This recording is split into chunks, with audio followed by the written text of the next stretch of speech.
Vocês aí, sentados, se lembram que com que idade se perceberam menino ou menina? Pois é. Durante a minha infância, eu pude experienciar a liberdade, a tranquilidade de ser enquanto pessoa no mundo. Eu era uma criança autêntica, criativa, aventureira, dengosa, e eu amava cada pedacinho do meu ser. Eu amava ser eu. Que delícia. Meus pais saíram do interior de São Paulo para o sul de Minas Gerais. E não demorou muito para que eles nos matriculassem, eu e a minha irmã mais velha, numa escola de freiras. E foi dentro desse lugar que eu tive o meu primeiro contato. O contato com a binariedade e a cis-heteronormatividade. Essas caixinhas me colocaram num lugar que eu não pedi, num lugar que eu não me reconhecia. O lugar de ser menina. Não demorou muito tempo para que esses impactos me afetassem. Colegas começaram a me zoar porque eu andava mais com os meninos, entrei no time de basquete masculino. Até mesmo uma professora, certa vez, chegou no meio da aula e me disse bem assim: se você continuar do seu jeito, você nunca chegará a lugar nenhum. Você não vai ser ninguém. Para além disso, as mudanças corporais também começaram a acontecer na adolescência. E era muito esquisito não se enxergar naquele corpo que estava sendo desenvolvido. Foi muito estranho. Mas existia um sofrimento silencioso ali, que só eu sabia. Só eu sabia porque só eu estava ali. E então, certa vez, eu me lembro de estar em casa sozinha, criança, 8, 9 anos, pedir para Deus, com a mãozinha para cima: Deus, por favor, eu não quero ter peito, não quero que cresçam peitos em mim. Eu aceito isso até se for para ficar doente e precisar tirar. Criança. E foi assim. Se antes já me colocaram nessa caixinha, adulta, formada, é lógico que também me colocaram em outras caixinhas.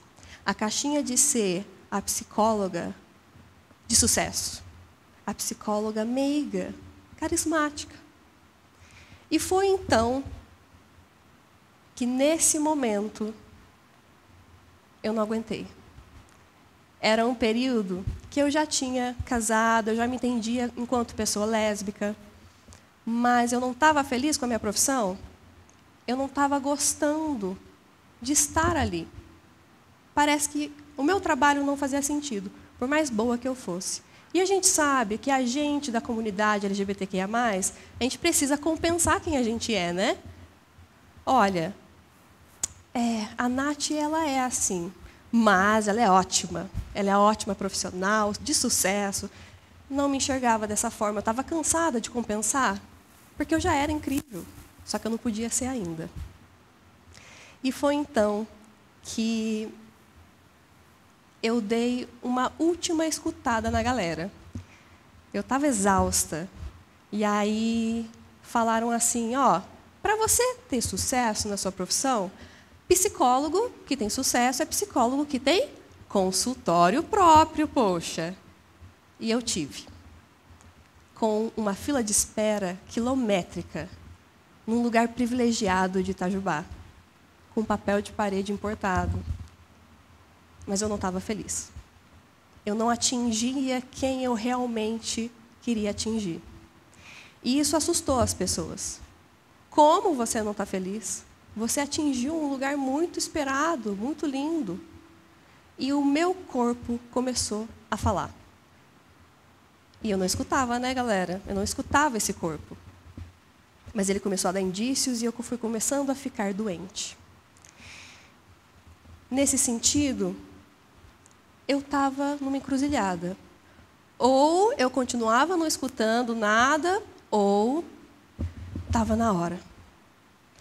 E foi nessa hora que eu estava no fundo do poço, quase desistindo da minha profissão, muito infeliz profissionalmente, muito infeliz de não poder ser eu.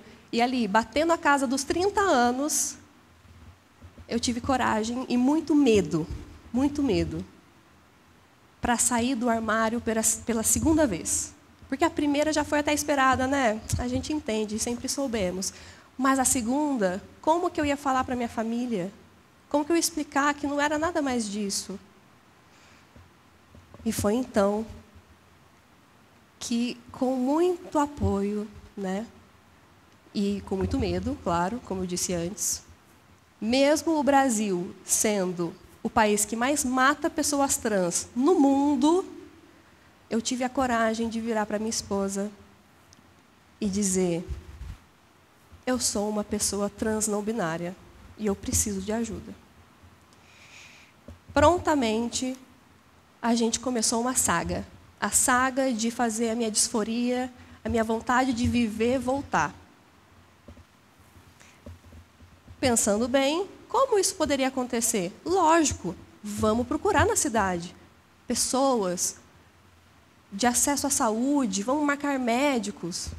E nesse período, mesmo com o apoio da minha esposa, eu tinha bastante acesso à informação por conta das pesquisas que eu estava realizando.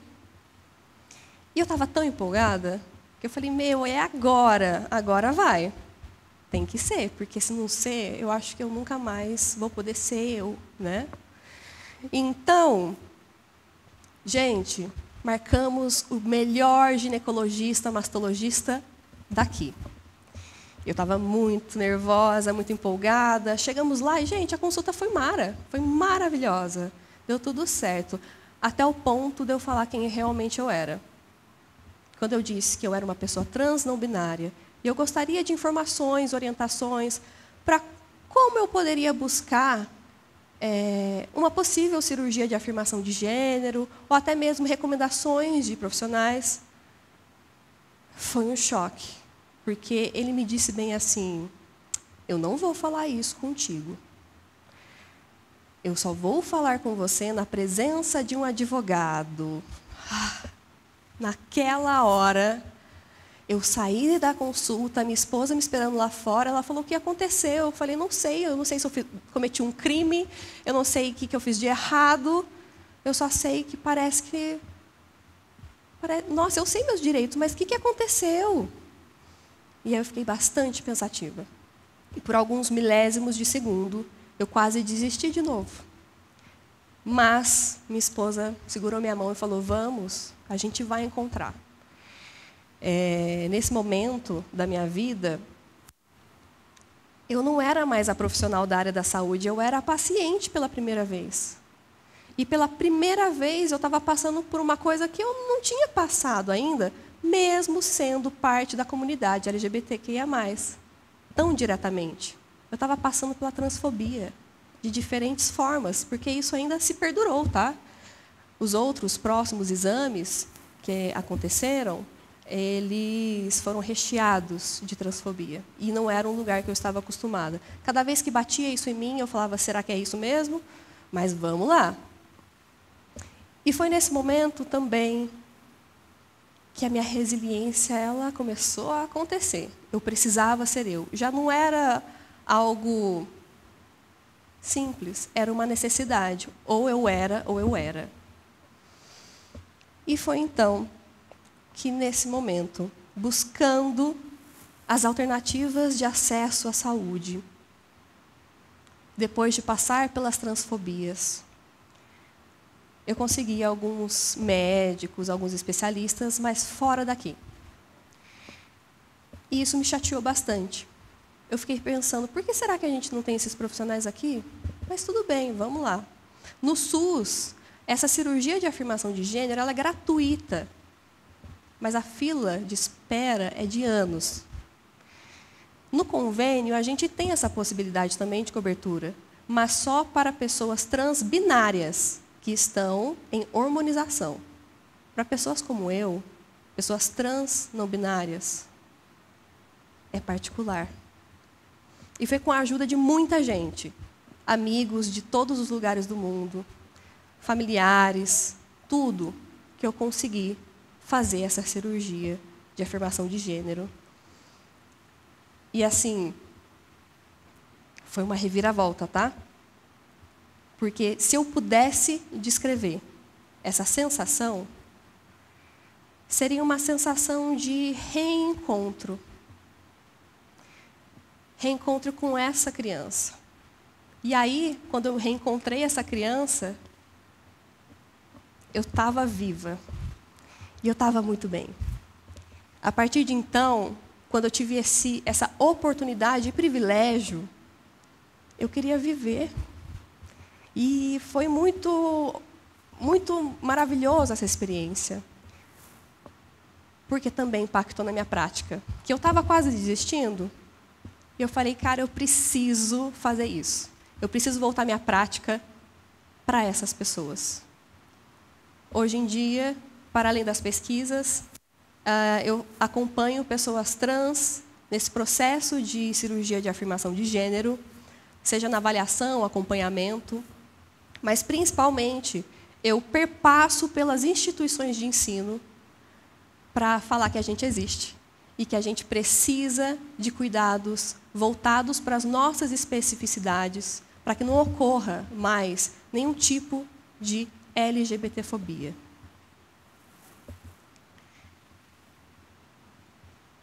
Depois que a gente começa a perpassar por esses lugares, a gente sonha, a gente quer.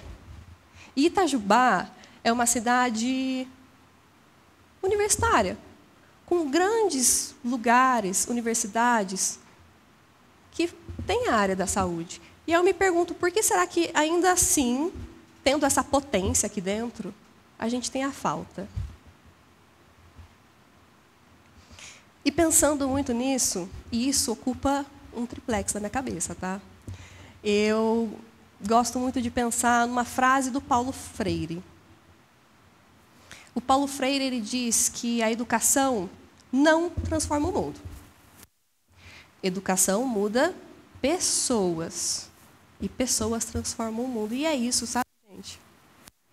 Isso é algo que eu tenho tentado fazer nessas instituições, nesses lugares, mostrar que a gente existe, ocupar nossos lugares de direito.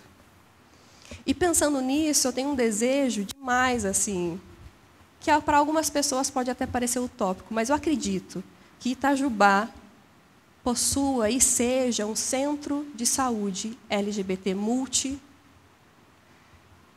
porque nós temos profissionais, nós temos professores, nós temos alunos, nós temos a comunidade. E essa história, ela não termina aqui comigo. Ela está começando agora.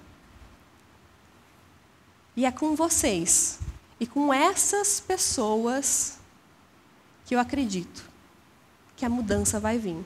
São vocês que farão essa transformação.